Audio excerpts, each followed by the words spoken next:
우리 강경은 3대 시장 2대 포구였습니다. 그래서 서해에서 잡은 모든 물고기들이 강경을 통해서 내륙으로 유통이 됐었습니다. 그러다 보니까는 우리 강경에는 전국적으로 많은 노동자들이 우리 강경을 와야만이 그래도 밥을 먹고 살 수 있다라고 해서 전국에 있는 노동자들이 강경으로 많이 오게 됐습니다. 일 하루에 2천 내지 3천 명이라는 그런 이야기도 들었습니다. 그리고 하루에 200척 이상의 배를 하역을 했습니다. 그래서 당시에 노동조합장이자 객주였던 정섭 씨가 자기 자본금 5천 원을 들여서 이 건물을 만들었는데 지금 현재의 현 노동조합이 되겠습니다. 이 측면에는 3칸으로 되어 있고 정면은 5칸으로 되어 있으며 가운데 포치를 둬서 정면 입구임을 표시를 하였습니다. 당초에는 2층으로 지어서 아래층에는 사무실로 쓰여 있고 2층에는 방으로 되어 있어 노동자들이 대기하는 장소로 되어 있으나 관리소홀로 인해서 2층이 무너져 1953년도에 현 건물로 다시 개축을 하였습니다. 특히 이 건물은 노동 야학이 태동한 아주 귀중한 그런 자료로 되어 있습니다. 청년 간사회에서 당초 노동자들에게 갑부와 을부로 나누어서 국어, 산수, 간단한 알파벳, 일본어 등을 교육한 교육의 장소이기도 합니다.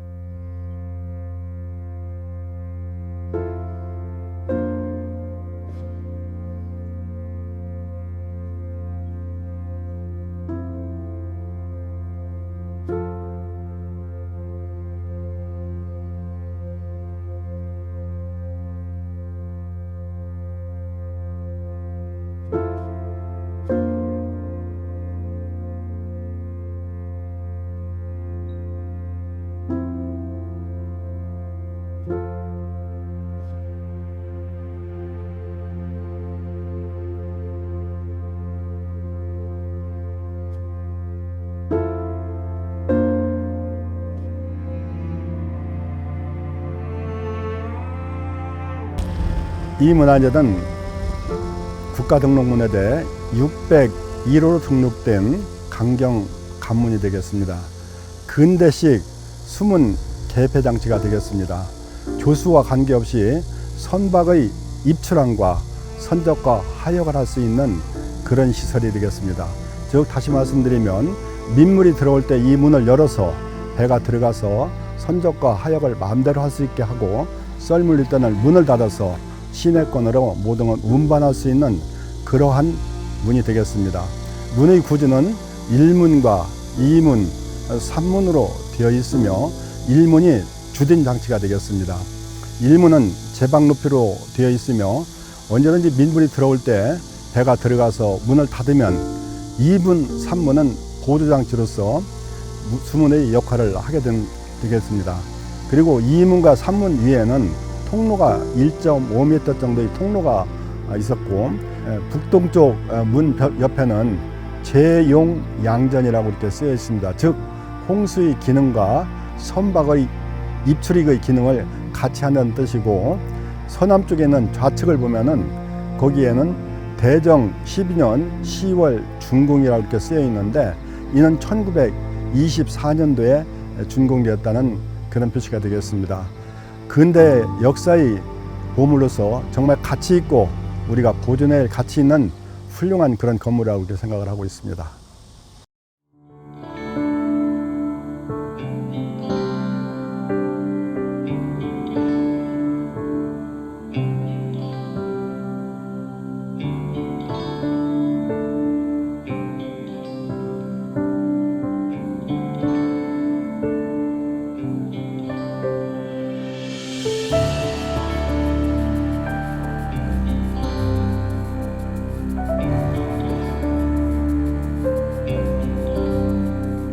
이 건물은 등록문화재 60% 등록된 강경중앙초등학교 강당이 되겠습니다.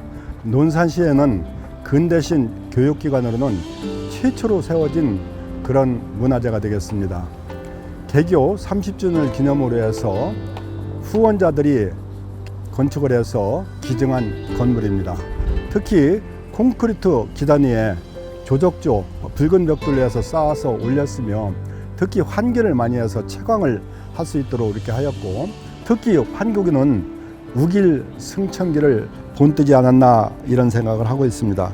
특히 6.25 때 총탄 자국이 많이 나 있고 6.25 전쟁으로 인해서 지붕이 훼손돼서 1953년도에 함석 지붕으로 했다가 현재 2003년도 현 모습으로 지붕을 바꾸었습니다. 근대 역사 건물로서는 아주 소중한 자산이라고 생각을 하고 있습니다.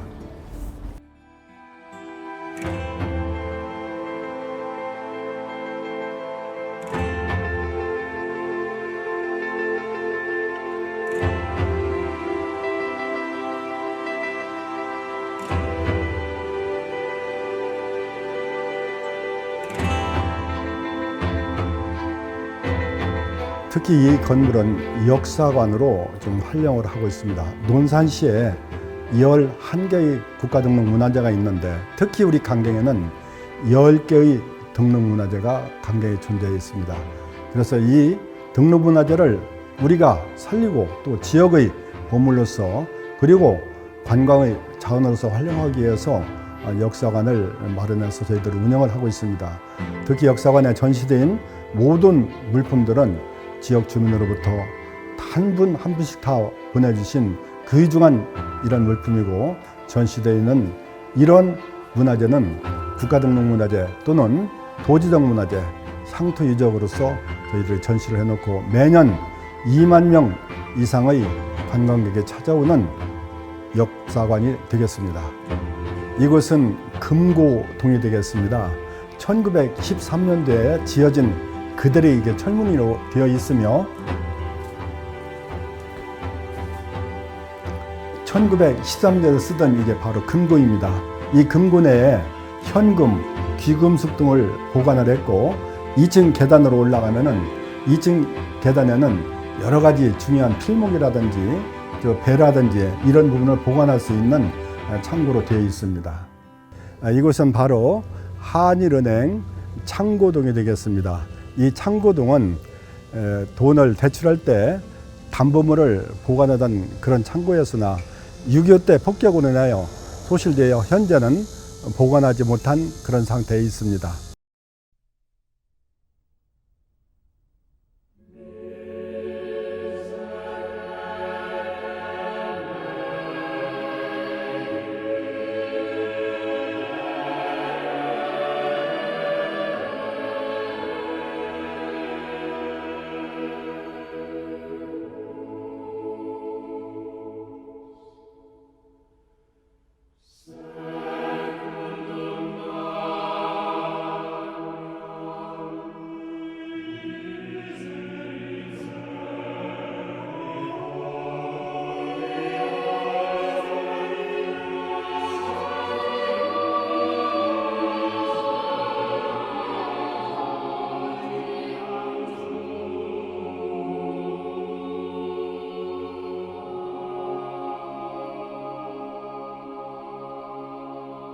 네, 이곳 그 정면으로 바라보이는 곳이 문화재청 국가문화재로 등록문화재로 지정된 강경 성지성당의 본당입니다. 겉으로 보기에는 단순해 보이지만 그 안에 들어가 보면 그 공간을 극대화한 그런 아주 예술적인 감각이 있는 곳으로 보존 가치가 높다 해서 그 문화재청에서 특별 관리하고 있는 지역이고 우리 강경을 찾는 사람들이 즐겨 찾는 그런 명소이기도 합니다. 저희 강경 성지성당은 1960년도에 그 프랑스 보드뱅 그 신부님께서 설계하시고 노마네스크 건축 양식의 장미 문형의 그 창틀을 도입한 아주 단순하면서도 아름다운 그런 성전입니다. 1960년도에 설계가 들어가서 1961년도에 완공이 되었고요. 그 공간을 극대화하기 위해서 그 위에 그 천장은 이렇게 아치형으로 그렇게 해가지고 구성을 해놓은 그런 곳이고, 이렇게 하다 보니까 그 공명음도 굉장히 좋고 저 앞에 보시면 그 스테인글라스가 그 성부, 성자, 성령을 상징하는 삼위일체의 그런 형상을 갖추고 있고요. 여기는 성 김대건 신부님께서 1845년 10월 12일 날 강경으로 입국하셔서 한 달 남짓 그 성무 활동을 하셨던 첫 사목 성지로서의 그런 성당입니다. 이 전체적으로 해가지고 이 건물 자체는 문화재 등록문화재로 국가에서 등록이 되어 있고요. 문화재청에서 관리하고 있는 우리 강경의 귀중한 문화자산이라고 볼 수 있겠습니다. 성당 전체적으로 보면은 교회라든가 성당이라든가 이런 곳들은 어찌 보면 우리의 아픈 가슴을 치유해주고 어루만져 줄 수 있는 구원의 그런 상징인 것 같은 그런 느낌이 드는데요. 여러분들 그거 아시죠? 그 노아의 방주, 물로써 세상이 저거 했을 때 그 세상을 이어나갈 수 있는 그런 그 사람들을 방주에 해가지고 하듯이 이 그 성당 건물 안에 들어보시면은 배를 뒤집어 놓은 것 같은 그런 형상의 그런 건물 구조를 볼 수가 있는데요. 저는 여기 성당에 들어오면은 항시 그런 마음으로 보드뱅 신부님께서 설계하지 않으셨을까 하는 그런 생각이 있고요. 당시에 이 건물을 지을 당시에 이 성당 우측으로는 그 옛날 그 물이 들어왔다 나갔다 하는 그런 수로 지역이어서 갯벌 지역이었습니다. 여기가. 그러다 보니까 그때 당시에 파일을 받거나 그렇게 할 수 없었음에도 불구하고 이런 건물을 지을 수 있었던 것은 기초를 그 배 모양 형태의 그 구조를 사용함으로써 갯벌 위에 안전하게 안착시킬 수 있는 그런 공법을 썼다라고 하는 것은 그때 당시만 해도 그 설계를 담당했던 배도봉 신부님께서 굉장히 많이 심혈을 기울였던 것 같습니다. 저희 본당 같은 경우에는 지금 보면은 제대, 그 독서대 이런 형태의 것이 김대건 신부님이 타고 오셨던 라파엘호를 형상화해서 만들어 놨고요. 김대건 신부님 그 상과 그 성모 마리아님, 요셉성인님, 예수님 해가지고 성인들의 그 상을 해가지고 모셔져 있고 전 세대 앞쪽에 그 영롱하게 보이는 저기는 저희 그 성체를 모시는 그런 성합이 모셔져 있습니다. 그 신앙인들이 예수님께서 그 사형 선고 받고 돌무덤에 묻히기까지 그 과정을 십자가의 길이라 해서 14개 기도처로 꾸며놓은 그런 곳이고요. 정면으로 바라보이는 저곳이 김대건 신부님께서 상해 금강성당에서 첫 사제서품을 받으셨던 그 김강성당을 그대로 만든 김대건 신부 기념관입니다. 기념관 바로 옆으로는 김대건 신부님 그 동상이 있고요. 그 동상 좌측으로는 교육관이 있어서 교육관에는 사제관, 식당, 또 성물방, 사무실, 또 대건 카페 이렇게 해서 외부 관광객이나 순례객들이 오셔서 편하게 이용할 수 있는 그런 공간으로 하고 있습니다. 네, 이곳은 우리나라 최초의 그 성직자요 그 사제인 성 김대건 안드레아 신부님, 유네스코 세계 인물로도 등재된 그런 훌륭하신 분이시죠. 그분에 관련된 내용들과 우리 강경의 근현대사, 또 그분이 타고 오셨던 배, 또 그분이 타고 묵으셨던 집, 그분이 들어왔던 그 조선으로 마카오에서 유학하고 들어왔던 그런 루트라든가 이런 것들을 상설 전시하고 있는 김대건 신부 기념관입니다. 김대건 신부님과 관련된 우리 가톨릭 교우들은 잘 아시겠지만 이 앞쪽으로 보시면 제대 밑에 김대건 신부님의 실제 그 유골이 1점 모셔져 있고요. 여기는 굉장히 좀 성스러운 곳이고 신부님께서 그 강경이라는 곳에 그 들어오시게 된 배경이 강경은 잘 알다시피 금강이 흘러서 서해 바다로 그 나갈 수 있는 그런 곳입니다. 또 서해 바다에서 내륙 깊숙이까지도 들어올 수 있는 그런 장소이기도 하지요. 근데 김대건 신부님이 들어오셨던 1845년 10월 12일, 최근 요즘의 기간이죠. 12일 날 페리올 주교님과 다블루 신부님 그리고 나머지 교우들과 같이 강경에 들어오시게 되는데, 애시당초에는 그 중국에서 제물포로 들어오시려고 하시다가 신부님이 귀국하시려고 타고 오셨던 그 나파회로가 풍랑을 만나서 표류하면서 제주도 용수리에 그 표류를 하게 도착하게 됩니다. 그 중에서 며칠을 묵으시다가 제물포 쪽에 경계가 삼엄하다는 것을 아시고 그때 당시에 여기 강경에 우리 교우들하고 서로 연락과 소통을 하는 와중에 내륙 깊숙이 들을 수 있는 강경이라는 곳을 선택해서 10월 12일 날 들어오시게 된 것이죠. 그 이후에 이곳에서 한 달간 머무시면서 그 페리올 주교님을 모시고 교우들과 그 미사도 하고 성체 배부도 하고, 또 교우들을 이제 낮 시간에는 주로 피해 계시다가 저녁 시간을 이용해서 교우들과도 소통하고, 또 신부님께서 1845년 10월 12일 이후에부터 실질적으로 국내에 계셨던 기간은 1년이 안 됩니다.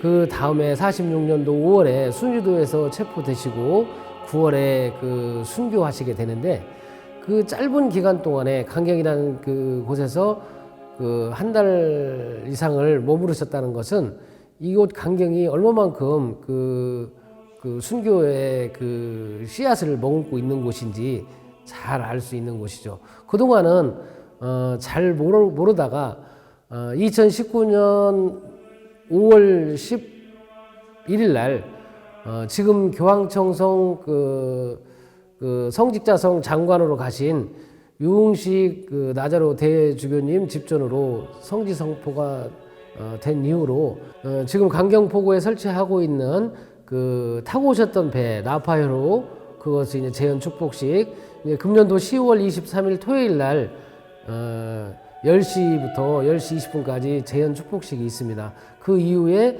10시 30분부터 본당 야외 잔디광장에서 김대건 신부님 탄생 200주년 희년 축하 미사를 하게 되는데요.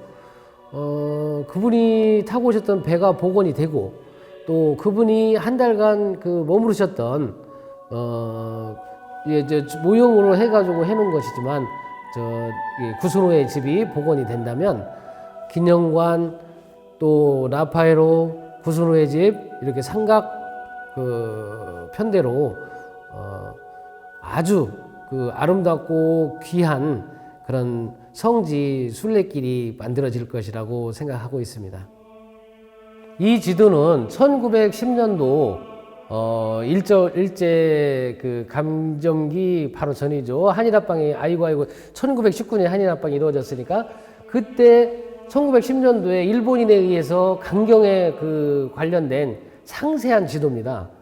그전에는 여기 금강이 흘러가고 있고, 물이 들어오면 요 안쪽까지도 바닷물이 다 들어와서 배가 다 들어올 수 있었던 곳이에요.